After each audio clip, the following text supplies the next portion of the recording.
After selecting your splice mode and heater modes, prepare the fibers for splicing following the acronym SSCCL, which stands for sleeve, strip, clean, cleave, and load.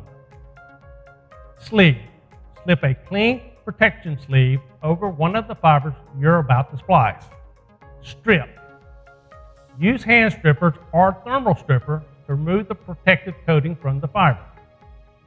If applicable, load the fiber into the appropriate fiber holder before stripping.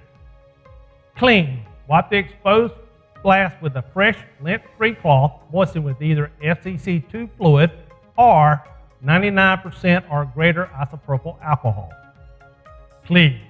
Load the cleave fiber into the cleaver, fully raise, and gently lower the cleaving arm to cleave the fiber. Remove the fiber from the cleaver before you're returning the cleaver arm to the ready position. Load. Immediately after cleaving, load the fiber directly into the splicer without placing it on any other surfaces. Placing the fiber down anywhere increases the risk of getting dust or dirt on the cleaved end of the fiber and the V-grooves of the splicer. Never clean a fiber after cleaving. It might be counterintuitive, but this will actually deposit more contamination onto the cleaved end of the fiber.